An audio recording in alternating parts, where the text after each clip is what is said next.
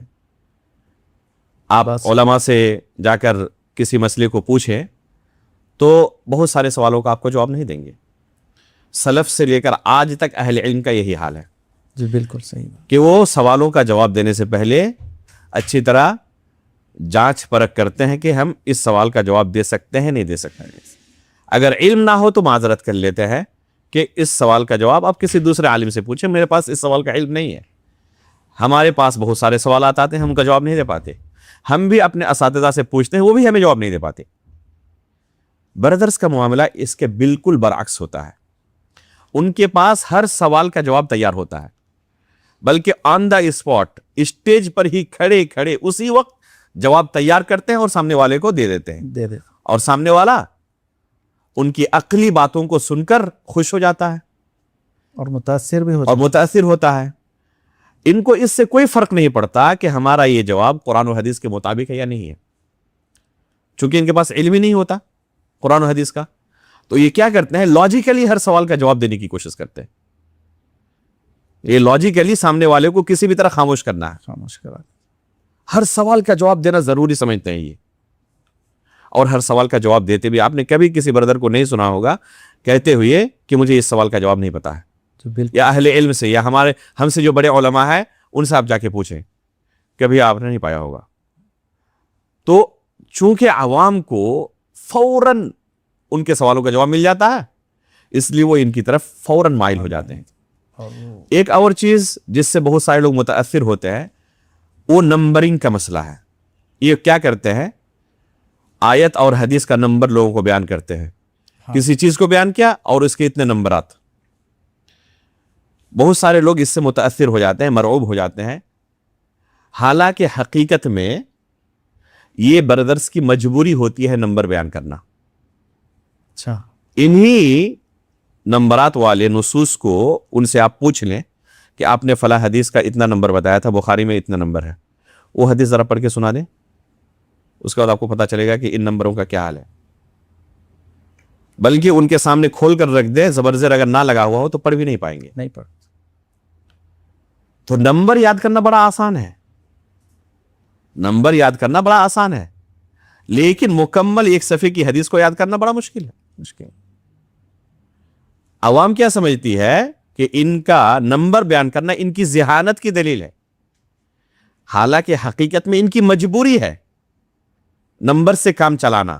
جی، کیونکہ یہ پڑھ نہیں سکتے، اور جب کوشش کرتے ہیں پڑھنے کی تو ایک سطر کے اندر فاش قسم کی بے شمار غلطیاں کرتے ہیں.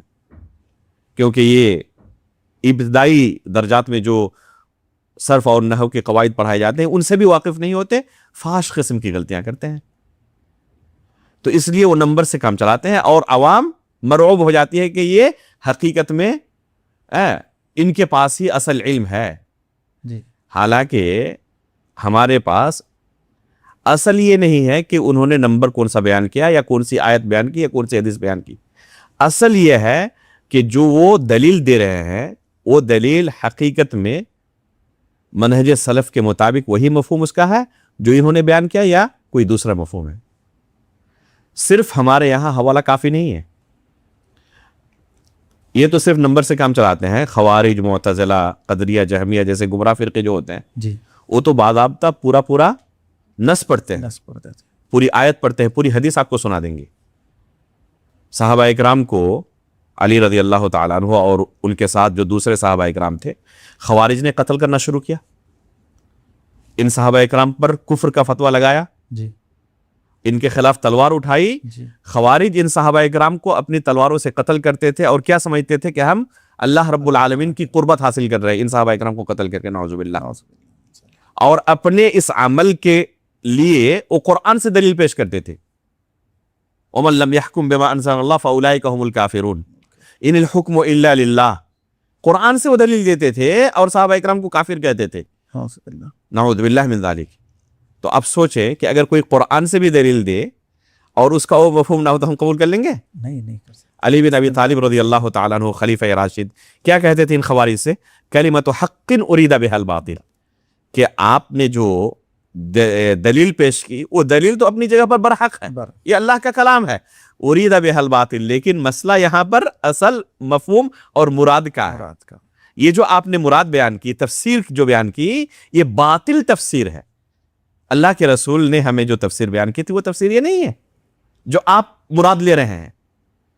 تو اگر کوئی شخص نمبر کیا پوری آیت پڑھ کے سنا دیں لیکن اس کا وہ مفہوم نہ ہو جو سلف صالحین نے لیا ہے تو ہم اسے قبول نہیں کر سکتے۔ تو اصل نمبر کا مسئلہ نہیں ہے، اصل مسئلہ کس کا ہے کہ وہ منہج سلف کے مطابق ہے یا نہیں ہے، اس کا یہی معنی ہے یا نہیں ہے۔ اور یہ کیسے پتہ چلے گا کہ یہی معنی ہے یا نہیں؟ پڑھنا پڑے گا پھر، اور یہی کام وہ نہیں کرنا چاہتے۔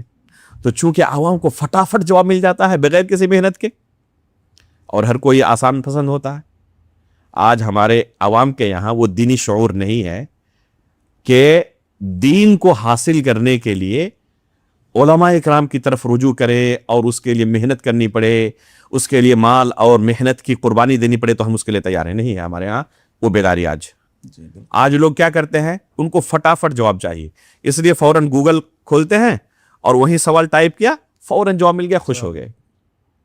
تو چونکہ ان بردرز کے پاس فوراً ان کو جواب مل جاتا ہے، اس لیے بہت جلدی ان کی طرف مائل ہوتے ہیں۔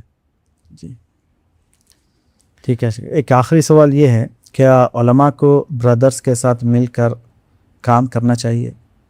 جی یہ بہت زیادہ مطالبہ ہوتا ہے کہ ان بردرز کو میدان سے نہیں ہٹانا چاہیے، یہ ایک لمبے زمانے سے محنت کر رہے ہیں، کام کر رہے ہیں، ان سے فائدہ بھی بہت ہوتا ہے۔ یہ بھی کہا جاتا ہے کہ ان سے فائدہ تو بہت ہوتا ہے، بہت سارے لوگوں نے ان کے ہاتھ پر اسلام قبول کیا، بلکہ بہت سارے تو یہ بھی کہتے ہیں کہ آپ کے ہاتھ پر کتنے لوگوں نے اسلام قبول کیا، ان کے ہاتھ پہ تو بے شمار لوگوں نے اسلام قبول کیا ہے، تو آپ ان کے اوپر ہی کلام کر رہے ہیں۔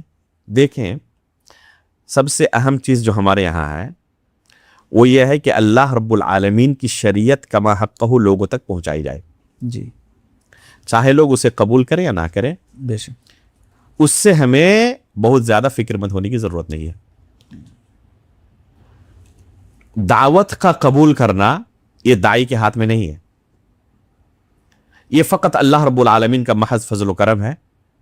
کسی کی دعوت میں اللہ رب العالمین نے برکت رکھی اور اس کی دعوت سے متاثر ہو کر بے شمار لوگ حلقہ وغوش اسلام ہو گئے، اور کسی کے یہاں اللہ رب العالمین نے وہ قبولیت اور شہرت نہیں رکھی۔